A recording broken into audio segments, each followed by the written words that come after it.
I'm Elizabeth. I've been working at ChainSafe for approximately 2 years, almost, I think.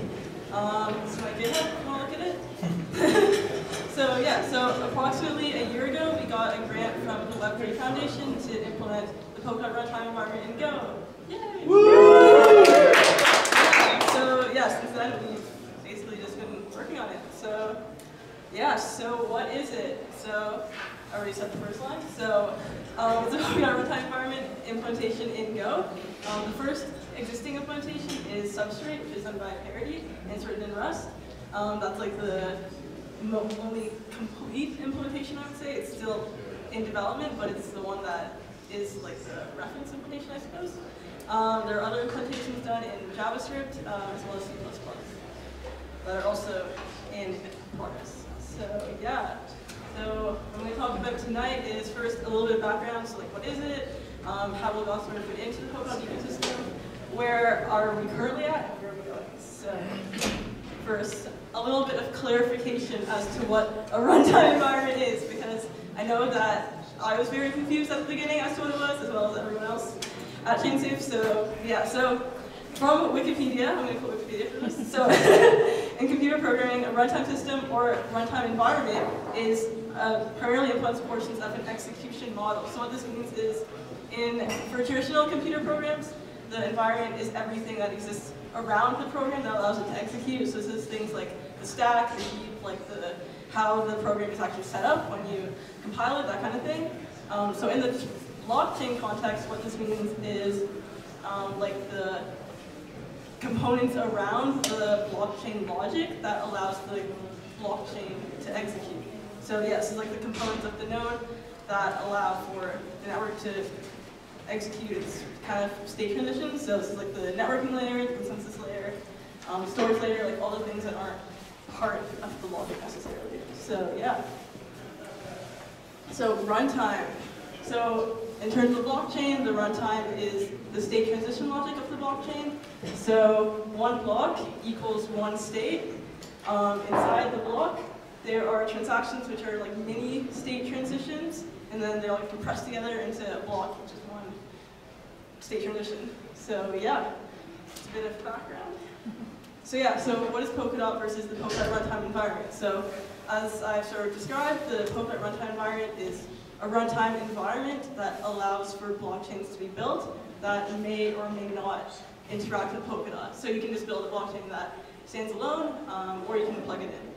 So it's a framework for building blockchains, and it provides reusable components for any blockchain implementation. So this includes the networking layer, which is in libp2p, the runtime layer, the consensus layer, and the storage tree, as well as like encoding and RPC and like all that other fun stuff that we like. So Polkadot is a specific protocol that can be built using the Polkadot runtime environment. So they are kind of two separate things to an extent. So Polkadot is relay chain, and the relay chain coordinates messaging and the state transitions of various parachains that are connected to it. So this provides shared security to all the various parachains. So to make a parachain, you must use the Polkadot runtime environment. This allows for use of plugging into the relay chain. So where does Gossamer fit into all of this? So Gossamer is a runtime environment in Go. So it's sort of aimed at like Go developers to be able to create a parachain without having to use Rust. Like for example, if you want to create a custom consensus layer or like networking or like whatever, you'd have to write it in Rust, but for Gossamer you'd be able to do it in Go, which is kind of fun. So so to implement a blockchain with the Polkadot runtime environment, you basically just have to implement the runtime API, which is a set of functions that deal with validating blocks and validating transactions. But it can be really anything you want it to be, but there's a certain set of functions that need to be implemented, and then you compile this down to WASM, so it can be written in any WASM-compatible language, which is fine. So you compile it down, load it into the Polkadot runtime environment, and then run it, and it should work. And then,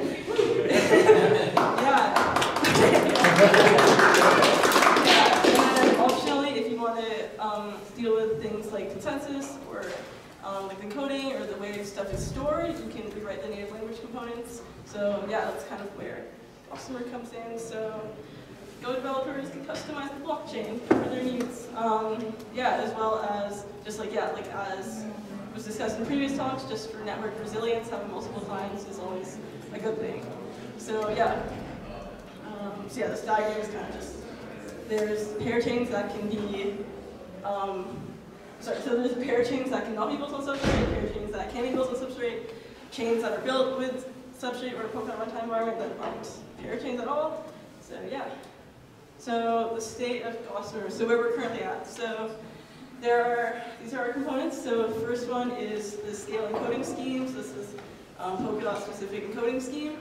Yeah, we all like our own encoding scheme. So we've done this. Next one, storage trees. This is a modified Merkle-Patricia tree. It's really similar to Ethereum, but slightly modified. But yeah, this is also done. Next is the networking layer. So this is done with Go P2P. This is complete and in testing. So yeah, WASM interpreter layer. So this is done with Wasmer, which is a Go WASM interpreter. So it just basically executes the runtime. So this is done. The Babe block production algorithm is also done, and we're currently testing it along with the networking. And then last thing we have to finish is the Grandpa finality gadget. So yeah, so in Polkadot, the consensus is kind of broken out into block production versus finality. So if you just have Babe, blocks do get produced, and the chain does come to some sort of conclusion. Like there is a chain selection rule, but there isn't actually finality. There's kind of just like probabilistic finality. Yeah, but then with Grandpa, blocks actually get finalized. You can say this is done. It will never be reverted ever. So yeah. So right now our focus is on a block production only testnet. So since we've done Babe and the networking layer, that's the kind of stuff we want to mostly focus on at this point. Since yeah, networking is hard to test, you can't write tests for it. You have to just kind of do it. Same with block production, you kind of have to do it, make sure everything works, that the chain doesn't just explode or anything like that. So yeah, so upcoming ones are kind of timeline is to finish Grandpa, so we can get finality, iterate upon our testnet, so just kind of do different steps of the testnet, so I'm going to talk about that a little later. And then, yeah, then the last thing would be interoperability with Polkadot, so actually talking to Polkadot nodes around, there's the Kusama network, which is live, so we'll probably be aiming to speak to that. And then, yeah, just like using Gossamer to make an actual Polkadot node, because, yeah, that would be very cool. And then, yeah. Okay. So yeah, so inside of Gossamer, so you guys probably can't really see what this says, but so there's a few different components. So this is the network component, so this deals with all the syncing, everything to do with talking to other nodes. This is the state component, and so the state deals with the actual blockchain state, so what the blocks are looking like right now, current transactions in the pool, that kind of thing. There's the core, which deals with validating the blocks. So when it receives a block from Babe, the P2P network, it deals with validating that and putting it into the state. It's in Grandpa. So yeah, the core also launches the consensus session. So it kind of deals with that. Over here is the other sort of smaller components. So there's the RPC, which is kind of critical. The key signing. So yeah, aside about the key signing. So we also implemented a Go implementation of Substrate's Snorkel library. Yeah. So this is basically just a signature scheme for Substrate/Polkadot. So yeah, it's in Go now. So yay! And it's also in Cosmos now. Yay! Yeah. Yeah. So that's basically there's the runtime in the middle. So that's kind of the overall architecture of Gossamer. Yes, this diagram is done thanks to David. Yeah. So implementing a testnet. So right now we're kind of working on implementing a testnet. So the first stage that we've kind of implemented is just only one node is running.